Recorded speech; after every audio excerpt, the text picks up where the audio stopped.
तो आइए दोस्तों, स्वागत है आपका इस हमारे यूट्यूब चैनल में। तो मैं लेके आया हूँ आप सबों के लिए फिर से एक नया वीडियो जो 12वीं का हिंदी है, जो 12वीं क्लास का हिंदी है। क्लास कितना है? 12वीं है।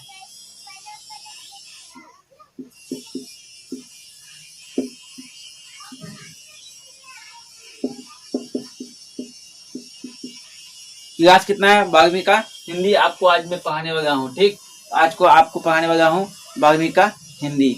ठीक, उसके बाद आप देखिए, आज मैं आप लोगों के लिए आया हूँ पहला चैप्टर। मैं पहला चैप्टर का पीडीएफ बना के सारांश मैं आपको बता दिया था, लेकिन आज मैं आपको पढ़ाने वाला हूँ बिल्कुल बुक से।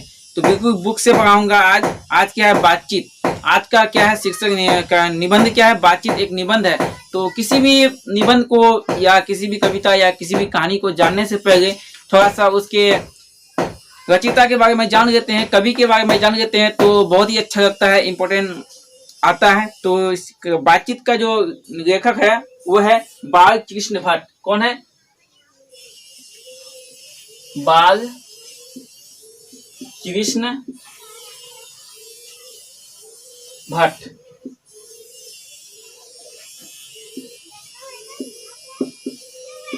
ये बाल कृष्ण भट्ट है, बातचीत का लेखक। आज क्या है? यहाँ लिख देते हैं,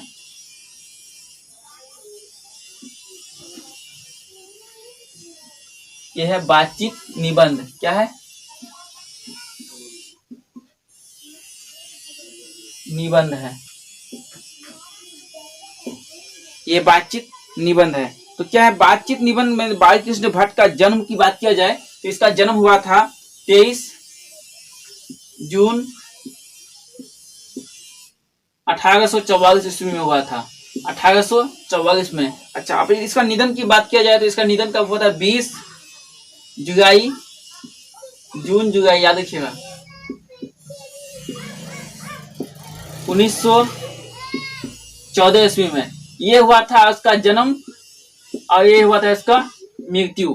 ठीक, आप तो यहाँ तक समझ गए। जन्म मृत्यु याद रखिएगा। और एक बात ये है, इसका मतलब कि निवास स्थान कहाँ है? इसका निवास स्थान है इलाहाबाद, उत्तर प्रदेश, यूपी। यानी इलाहाबाद उत्तर प्रदेश, यानी उत्तर प्रदेश यूपी इसका जन्म स्थान है। इसका माता का नाम पार्वती देवी एवं बेनी प्रसाद भट्ट। बेनी प्रसाद भट्ट। तो क्या है? बाल कृष्ण से बेनी, यानी बौ से बाल कृष्ण और बौ से बेनी, पूरी बाल भट्ट आ जाता है। तो इतना तो समझ गए। ठीक, उसके बाद आप देखिए, आइए बातचीत। इतना सब आप इतना सब लिखिएगा तब आपको कितना नंबर आएगा? मात्र 2 नंबर आएगा। ये आप अगर नहीं लिखते हैं किसी भी, जैसे कि यहाँ बातचीत निबंध का सारांश लिखें, ठीक, ऐसा क्वेश्चन रहेगा तो आपको क्या लिखना है? प्रस्तुत पंक्ति हमारे हिंदी द्विगंत से ली गई है और प्रस्तुत उल्लेख बातचीत निबंध से लिया गया है। और इनकी रचयिता कौन है? इनकी रचयिता है आपका बाल कृष्ण भट्ट। बाल कृष्ण भट्ट का जन्म इतना क्या कब हुआ था? तो 23 जून 1844 ईस्वी में। और ये बहुत हिंदी के महान कवि थे। इनका निधन 20 जुलाई कब हुआ था? 1914 ईस्वी में हो गई थी। ये आपको बाद में लिखना है। देखिए, 20 जुलाई 1914 जो मृत्यु है, ये आपको जन्म और मृत्यु एक साथ नहीं लिखना है। आपको लिखना है जन्म इसका इतना हुआ था और इसके इन्होंने बातचीत निबंध लिखा है। तो बातचीत निबंध में इनके द्वारा कहा गया है कि आप इसका सारांश लिखिए। ठीक, लिखने के बाद अब लास्ट में 2-4 पंक्ति जो है आपको इसके बारे में लिखना है। ये हमारे हिंदी कहानी कविता लिखते थे, निबंध लिखते थे। और क्या कहता है कि इनका निधन इतना ईस्वी को हो गया। कब हो गया? तो इसका निधन हो गया 20 जुलाई 1914 ईस्वी को हो गया। ठीक, तो अब उसके बाद फिर नीचे आपको आना है। उसके बाद सब यहाँ पे लिख दिए इसका पहले जन्म मृत्यु के बारे में, जन्म के बारे में इसका कवि का। उसके बाद आपका लिखना है सारांश, लिख दिए। उसके बाद फिर इसका मृत्यु लिख दिए। अब निष्कर्ष आपको फिर लिखना है। निष्कर्ष आपको लिखना है यहाँ पे। अब निष्कर्ष में प्रस्तुत पंक्ति से हमें यह ज्ञान मिलता है कि बातचीत में क्या क्या होना चाहिए, क्या क्या होगा, अभी मैं आपको बताऊंगा। तो बातचीत में हमें वाक शक्ति कैसी होती है, कौन कौन इसमें एडिशन ने अपना निर्णय दिया था, तो कौन कौन दिया था, तो ये सब आपको लिखना है। इस तरह आप लिखिएगा तो आपका, जैसे कि ये आपको 15 नंबर का आता है या 10 नंबर का आता है तो 10 में से 8 नंबर तो आपको गारंटी देना ही देना है। 10 में से 8 नंबर आपको गारंटी देना है। तो आइए जानते हैं क्या कहता है बातचीत में। अगर आप हमारे चैनल में नए हैं तो प्लीज सब्सक्राइब कीजिए, बेल आइकन घंटी को दबा दीजिए और अपने दोस्तों को भी शेयर कीजिए ताकि हमारा वीडियो उन तक पहुंच सके। तो आइए क्या कहता है कि यहाँ पे इसे तो सभी स्वीकार करेंगे कि अनेक प्रकार की शक्तियां जो वरदान की भांति ईश्वर ने मनुष्य को दी है।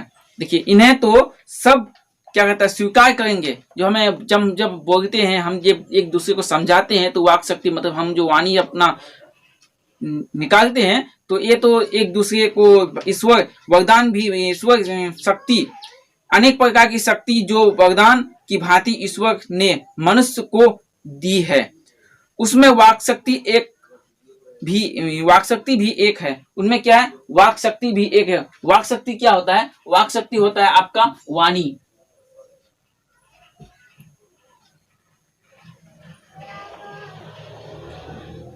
वाक शक्ति,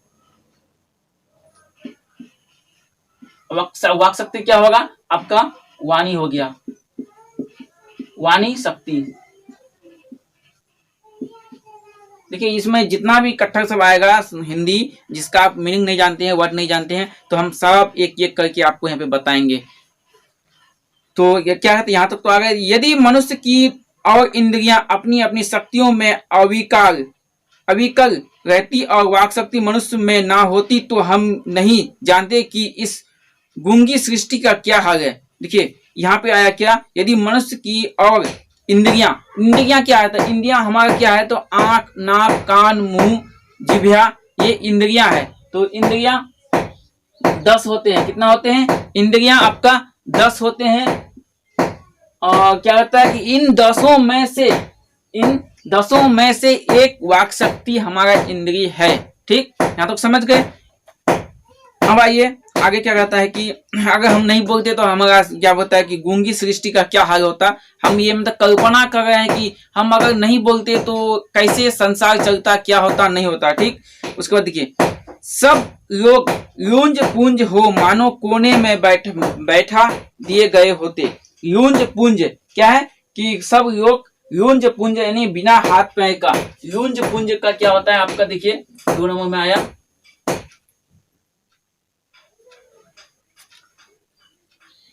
यूंज पूंज। इसका मतलब क्या होता है कि बिना हाथ पैर वाला।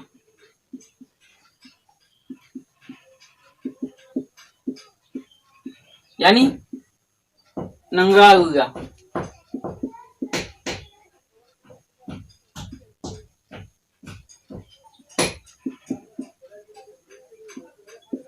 नंगा लूला। ठीक, यहाँ तक समझ गए आप। उसके बाद अब आइए देखते हैं आगे क्या कहता है।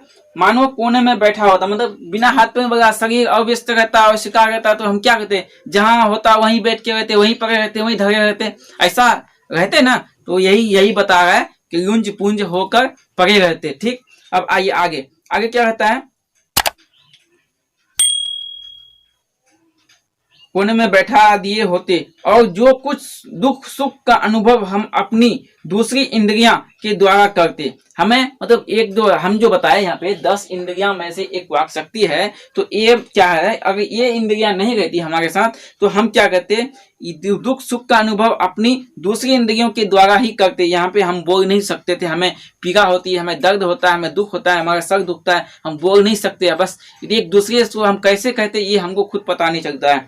ठीक, अवाक होने के कारण आपस में एक दूसरे के कुछ ना कह सुन सकते। इस वाक शक्ति के अनेक फायदे से स्पीच वक्तृता क्या आया यहाँ पे?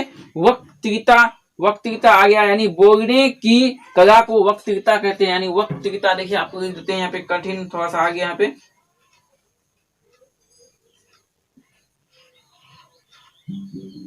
वक्तृता इसका मतलब क्या होता है कि बोलने की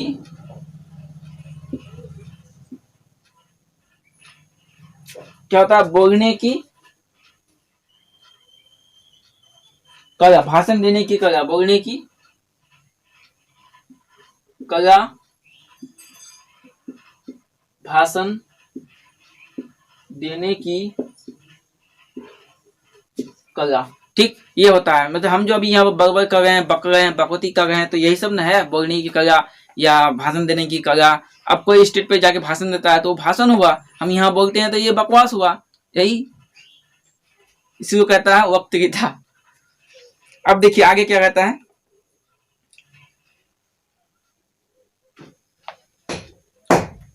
स्पीच वक्तृता और बातचीत दोनों है, किंतु स्पीच से बातचीत का ढंग ही निराला है। स्पीच से क्या होता है, बातचीत का ढंग निराला होता है। अगर यह क्वेश्चन आ गया ऑब्जेक्टिव में, तो स्पीच से क्या होता है, तो बातचीत करने का ढंग निराला होता है। आपको वहां पर दिया होगा कि कठिनाई, निराला, दुख, सुख, ऐसे 4 ऑप्शन दिया होगा, तो आपको क्या लिखना है कि निराला लिखना है। 1 नंबर ऑब्जेक्टिव यहाँ पे मिल जाएगा, बन जाएगा। अच्छा, बातचीत में वक्ता को नाज नखरा जाहिर करने का मौका नहीं दिया जाता है। देखिए, बातचीत में नाज नखरा को जाहिर करने का मौका नहीं दिया जाता है। अगर हम एक दूसरे से बात कर रहे हैं, हम एक दूसरे से कुछ बोल रहे हैं, तो क्या हमें वहां पे नाज नखरा दिखाना चाहिए। नाज नखरा का मतलब क्या हो जाता है, आपको यहाँ पर लिख देते हैं,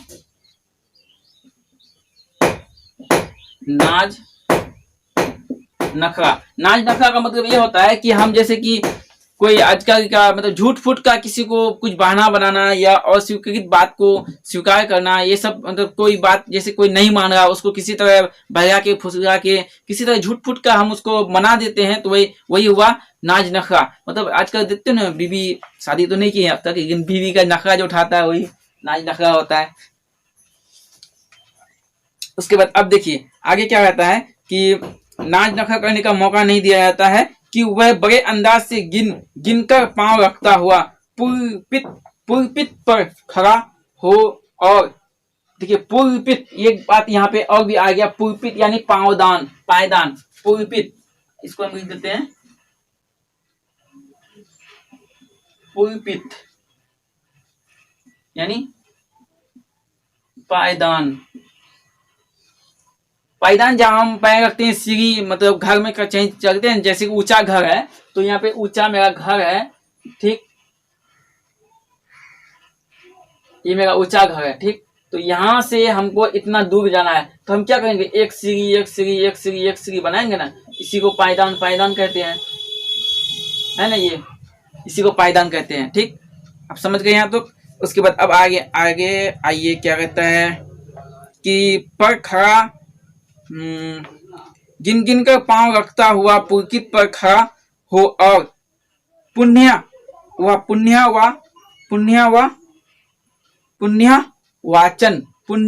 वाचन या नांदी पीठ। पुण्य वाचन यानी धार्मिक कर्मकांड को पुण्य वाचन कहते हैं। क्या कहते हैं, धार्मिक कर्मकांड को क्या कहता है, पुण्य वाचन, पुण्य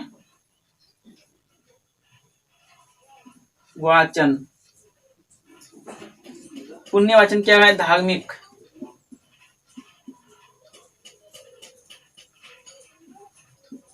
कर्मकांड, धार्मिक कर्मकांड को पुण्य वाचन कहते हैं, ठीक। उसके बाद अब आगे आइए, नांदी पीठ की भांति घड़ियों का साहबान मजलिस चेयरमैन लेडीज एवं जेंटलमैन की बहुत सी स्तुति करवाए और तब किसी तरह वक्तृता का आरंभ करे। मतलब इस तरह का कुछ धर्म कर्मकांड यहाँ पे करवाने की बात कर रहा है, मांगलिक श्लोक का मतलब प्रस्तुत करने कह रहा है। तो इसी तरह करके किसको कहता है कि साहबान मजलिस चेयरमैन लेडीज एवं जेंटलमैन को बहुत सी स्तुति करवाएं और इस करवाने के लिए बता रहा है, ठीक। उसके बाद अब आगे, किसी तरह वक्तृता का आरंभ करें जहां कोई मर्म या नोक की चुटकीला बात वक्ता महाशय के मुख से निकली थी कि ताली ध्वनि से कमरा गूंज उठा। ताली ध्वनि, ये ताली ध्वनि क्या है, जैसे कि यहाँ बता रहे हैं आपको, हम क्या बता रहे हैं, ताली ध्वनि। ये ताली ध्वनि जो है, हम जैसे ताली बजा रहे हैं तो एक ध्वनि उत्पन्न होता है, ठीक। और ज्यादा जैसे कि देखिए 10-15 आदमी एक जगह बात किए जाए ना, तो वहां पे मतलब किसी का आवाज समझ में नहीं आएगा, लेकिन भन भन भन भन मधुमक्खी तक कहता है करेगा, उसी को कहता है ताली ध्वनि, ठीक।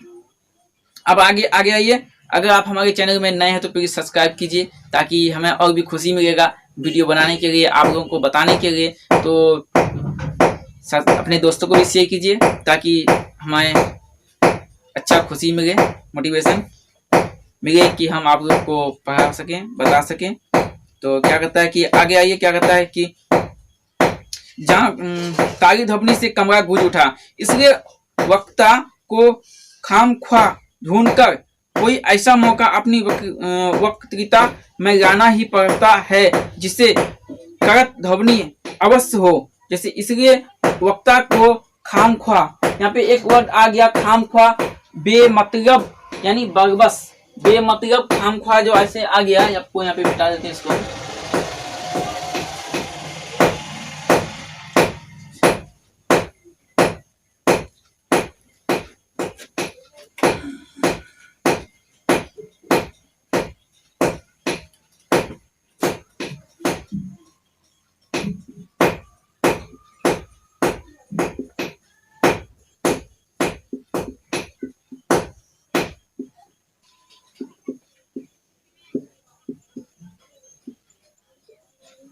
बेमतलब, बेमतलब का बात जो हम कर रहे हैं उसी खामख्वाह कहते हैं। जैसे फालतू इधर उधर का बात, फालतू का बात करना भी नहीं चाहिए और सुनना भी नहीं चाहिए। इससे क्या होता है, माइंड खराब होता है और दिमाग इधर उधर भटकता है, इसलिए नहीं करना चाहिए। अब कोई बात हम किसी सुन लिए फालतू, तो अब उस बात को माइंड में हम लेके घूमते हैं, क्या होगा क्या होगा क्या होगा, नहीं करना चाहिए। सब चलो हटाओ, सब बात छोड़ो।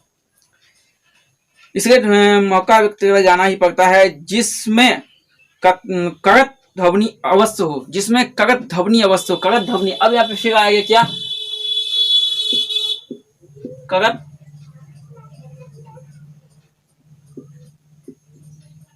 करत ध्वनि, यहाँ पे तो लो दे दिया है लेकिन यहाँ पे गलत दे दिया है, तो लो करत ध्वनि। जैसे हम कोई काम करते हैं उसमें ध्वनि उत्पन्न हो, क्या हो, ध्वनि उत्पन्न हो, ध्वनि उत्पन्न हो। जैसे कि कोई काम, जैसे कि बता रहे हैं आपको, जैसे किसी को तमेचा मारना, ठीक, तमेचा जो मारे तो हम तो काम किए ना, कार्य किए, लेकिन वहां पे ध्वनि उत्पन्न हुआ। जैसे यहाँ पे हम मार दिए ऐसे, तो यहाँ पे क्या हुआ, यहाँ आवाज उत्पन्न हो गया। अब जैसे ताली बजाना, ताली बजाते हैं तो ताली भी बजता है, हम काम भी करते हैं और आवाज भी होता है, उसी को करत ध्वनि कहते हैं। तो आगे आइए क्या कहता है, वही हमारी साधना बातचीत का कुछ ऐसा घरेलू ढंग है कि जिसमें ना करत ध्वनि का कोई मौका है, ना लोगों के कह कहे पुराने की कोई बात है। जैसे हम कोई काम करते हैं, कोई बात करते हैं, कोई गपशप करते हैं, तो 10 आदमी के बीच तो करते हैं, अपने घर में करते हैं, बस घर का आदमी सुनता है, घर में रह जाता है, और ऐसा कोई बात नहीं करते हैं कि हमको कोई ऐसा बाहर का भी आदमी नहीं है मेरे पास कि हम इस बात को लेके बाहर कोई सुनने जाए या सुनाने जाए। आगे आइए क्या कहता है कि ना लोगों के कह उड़ाने की कोई बात कहती है, हम दो आदमी प्रेम पूर्वक संकल्प करते हैं। हम दो आदमी, कितने आदमी, हम दो आदमी प्रेम पूर्वक संकल्प करते हैं। ये दो आदमी है, ठीक, हम दो आदमी ही बात करते हैं एक साथ एक जगह, ठीक। उसके बाद अब देखिए यहाँ पे क्या कहता है कि कोई चुटकीला बात आ गई हंस पड़े। कोई चुटकीला मतलब दोनों के बीच कोई चुटकीला बात आ जाता है या कुछ आ जाता है तो दोनों हंस पड़ता है, ठीक। उसके बाद अब आगे क्या कहता है कि वाने की हंस पड़े। मुस्कुराहट से होठों का केवल फर्क उठता ही इस हंसी की अंतिम निशानी है। फर्क, कोई अच्छी बात सुनकर शरीर एकदम खुशी हो जाना, उसी को क्या कहते हैं, फर्क कहते हैं। क्या, फर्क।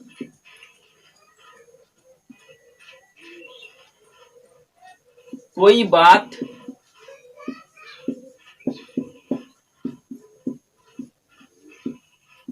सुनकर शरीर हिलना,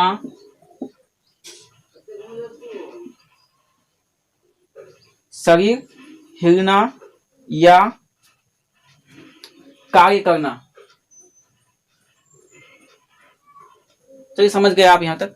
तो देखिए क्या कहता है कि फर्क ही उठते हैं। ऐसी कोई बात हम सुन के अचानक हमें खुशी मिलता है, खूब जो हंसता है, तो उसी को मतलब क्या कहता है कि अब खूब कोई कभी कोई कॉमेडी हो जाता है, चुटकुला हो जाता है, हंसने लगता है, तो शरीर भी हमारा काम करता है और माइंड भी, और मेरा हम बोलते भी हैं, वाक शक्ति भी हमारी निकल रही है। तो इसी को क्या कहता है कि फर्क कहते हैं। ठीक, फर्क का मतलब समझ गए, उठना, इसी को हंसी अंतिम है सीमा है।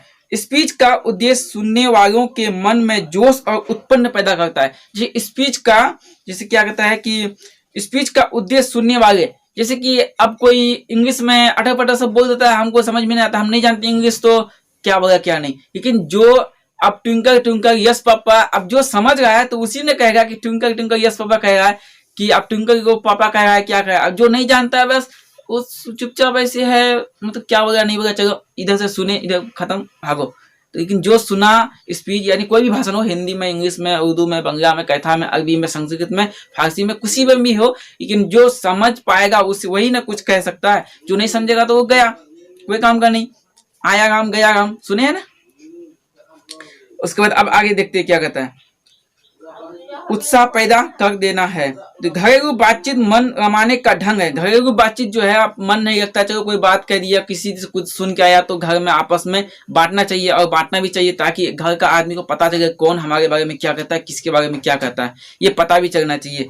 जैसे कि अब देखिए उसमें स्पीच की वह संजीदगी बेकदर हो धक्के खाती फिरती है। मतलब घर में कुछ बोलना चाहिए और ताकि घर हमेशा ठीक ठाक रहे। तो अब देखिए जहां आदमी की अपनी जिंदगी मजेदार बनाने के लिए खाने पीने, चलने फिरने आदि की जरूरत है, वहां बातचीत का भी एक उसको अत्यंत आवश्यक है। हम जैसे खाना पीना खाते हैं, कुछ खाते हैं, पीते हैं, चलते हैं, फिरते हैं, लेकिन हमें बातचीत करने का भी एक तरीका होना चाहिए। हमको जानना चाहिए कि हम किस तरह बातचीत करते हैं, क्या करते हैं। तो वहां पे एक बातचीत करने का भी ढंग बता रहा है। ठीक, अब देखिए यहाँ पे क्या कहता है, जो कुछ मवाद या धुआं जमा रहता है वह बातचीत के जरिए भाव बनकर बाहर निकल पड़ता है। जैसे यहाँ पे एक वर्ड आया मवाद, क्या आया, मवाद। मवाद का मतलब क्या होता है, जैसे खुजली, अभी यहाँ लिख देते हैं, खुजली समझ लिया थोड़ा सा। देखिए मवाद का मतलब क्या होता है, खुजली, जैसे कि हमारे कहीं मवाद हो गया, खुजली हो गया, अब इसको नोचते नोचते यहाँ पे 10 4 5 मुंह बन जाता है, और उसी को नोचते नोचते बस बड़ा बन जाता है, विशाल रूप हो जाता है। लेकिन यहाँ पे मवाद का मतलब यहाँ पे क्या है कि जब तक हम कोई भी बात सुन के घर में आपस में नहीं बातचीत करेंगे, नहीं बांटेंगे, तो वो बात हमारे दिल में तब तक रह जाता है जब तक हम किसी को नहीं सुनाते हैं। इसी तरह लेडीज के पास होता है, औरत सब की, लेडीज की, लड़की सब क्या करता है कि कोई बात कहीं सुनता है, उसको बकना जरूरी होता है, कहीं ना कहीं वो बकेगा ही, वो कहेगा ही, नहीं तो उसका पेट का भात हजम नहीं होता है। कहता है ना पेट का भात चावल बन गया, तो वही कहता है उसे। मतलब क्या कहता है कि वो रामायण का बात है। तो रामायण में जब वहां पे कहा गया था कि किसको, तो शायद किसी को कहा गया था, तो वही बात उसको मतलब सीता को कहना जरूरी था, उसको बार बार आके कहता था, तभी श्राप दे दिया था उसको कि आज के बाद तुम्हारा पेट का बात कभी हजम नहीं होगा। तो ये सब मतलब कि कुछ आध्यात्मिक बात भी है, ज्ञान भी है, इसलिए लेडीज के पास बात दबती नहीं है। इसलिए कभी भी कुछ भी बताइएगा तो लेडीज से हमेशा जो नहीं बताने का वो नहीं बताइएगा। चलिए अब यहाँ पे आगे आइए, आगे क्या कहता है कि भाव बन के उठ जाती है, चित्त हल्का और स्वस्थ हो परम आनंद में मगन हो जाता है। जैसे कोई बात हम किसी को सुना देते हैं, उसको जैसे कि हम, मेरा एक दोस्त था, उसको हम कोई बात उसको कहना बहुत जरूरी था, लेकिन कॉन्टेक्ट हुआ ना बात हुआ कुछ नहीं, कहते रहते रहते बात को बहुत दिन तक हम रखे अंदर में, तो उसके बाद उससे मिले, उसको कहने के बाद दिल हल्का हुआ। ऐसा भी होता है, कहीं कहीं ऐसा भी होता है कि जैसे किसी के को कुछ कहना है, तो अब अंदर अंदर अंदर बात को घुट रहे हैं, कब उसको मिले, कब कहें, जब कह देते हैं तब दिल हल्का हो जाता है। ऐसा भी, ये बात भी सही है, और ये सही है, गारंटी है, ये बात सब जानता है। ठीक, अब आते हैं आगे क्या कहता है, बातचीत का भी एक खास तरह का मजा होता है, जिनको बातचीत करने की लत पड़ जाती है वे इनके पीछे खाना पीना सब छोड़ कर बैठ जाते हैं। बातचीत करने का भी एक अंदाज है, मजा है, जैसे कोई खाना पीना सब छोड़ के बातचीत करने में लग जाता है, चाहे घंटों घंटों बात जब तक खत्म ना हो, हिलते रहता है बात। तो ऐसा भी होता है, इसी को कहता है आलसी सब इंसान, फालतू का बात, इधर उधर का बात कह दिया, और कोई काम का बात करता है। ऐसा भी है, सब कोई फालतू नहीं कर रहा है, ऐसा नहीं समझिएगा।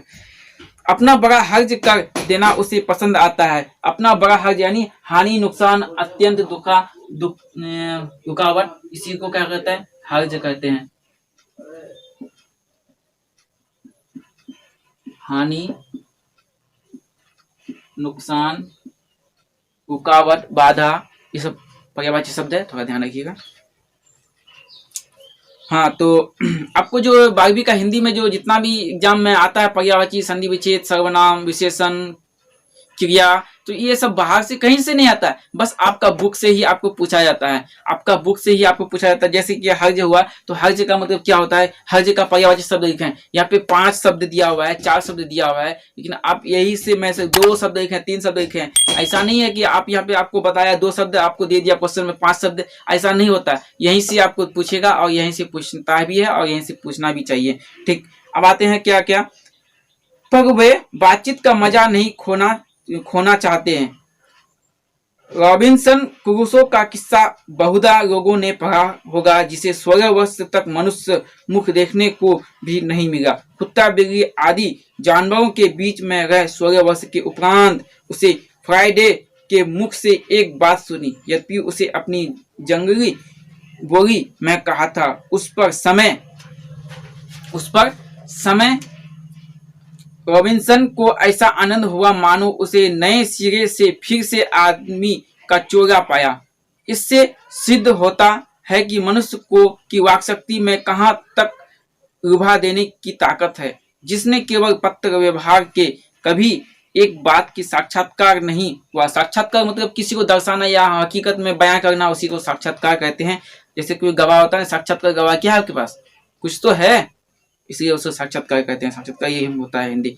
उसे अपनी प्रेमी से बातें करने की कितनी लालसा रहती है, मतलब प्रेमी से बात करने, अपने मतलब प्रेमी क्या है, प्रेमी का मतलब ये बॉयफ्रेंड गर्लफ्रेंड नहीं हुआ। प्रेमी का मतलब ये होता है कि जैसे हम किसी से प्यार करते हैं, किसी से अपने दोस्त से बात करना है, हमें बहुत ही आदत होती है, हमें लत लग जाती है, कुछ ना कुछ होता है, जैसे कुछ हुआ, थोड़ा सा कुछ हुआ, हमें अपने दोस्त को बताना जरूरी पड़ जाता है। इसी को प्रेम कहता है, प्रेमी होता है। ऐसा नहीं है कि किसी को वैसा प्रेम होता है, नहीं, किसी को कुछ बात कहना, बयां करना, शेयर करना, जैसे वो हमको कहता है, हम उसको कहते हैं, इससे तर्क वितर्क भी कहा जाता है, तो इसी को कहा जाता है। कितना अपने अभ्यंतरिक भाव दूसरे पर प्रकट करना और उसका आशय आप ग्रहण कर लेना शब्दों के ही द्वारा हो सकता है। सच है, देखिए यही बात कहा ना आगे।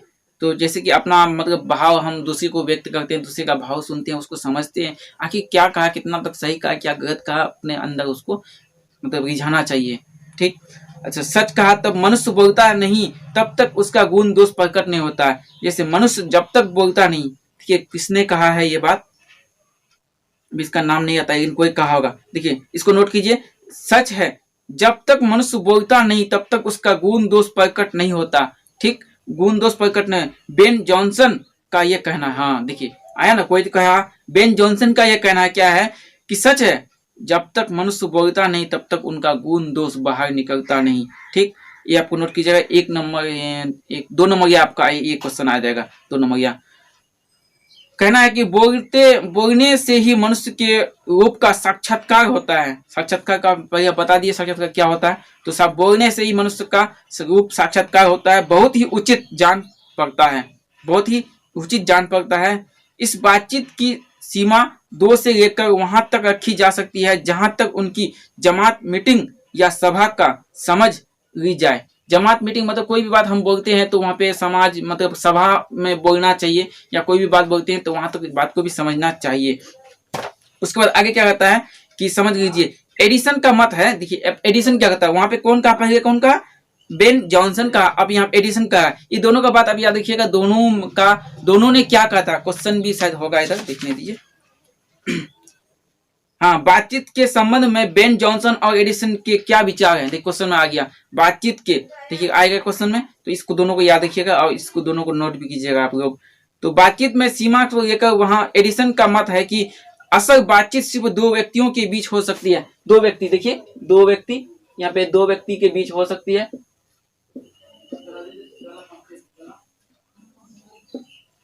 2 व्यक्ति के बीच हो सकती, तीसरा व्यक्ति के बीच नहीं हो सकती है। तो यहाँ पे कौन कहा है, एडिसन ने कहा है। ठीक, हो सकती है, जिसका तात्पर्य यह हुआ कि जब 2 व्यक्ति होते हैं तभी अपना दिल एक दूसरे के सामने खोलते हैं। जैसे 2 व्यक्ति ही होते हैं, जैसे हमको किसी से कहना है तो हम इसी से बयां करेंगे, शेयर करेंगे, इसी से कहेंगे, तभी बयां हो सकती है, खोलते हैं दिल की बात। जब 3 हुए तब वह 2 की बात कोसों दूर चली जाती है, कोसों दूर। जैसे मेरा गप यहाँ पर था किसी पे, कोसों दूर चली जाती है। कौन, जब तीसरा आदमी यहाँ पे इन करता है, तीसरा आदमी इन करता है तभी। नहीं तो दिल की बात दिल से लगाए रखना।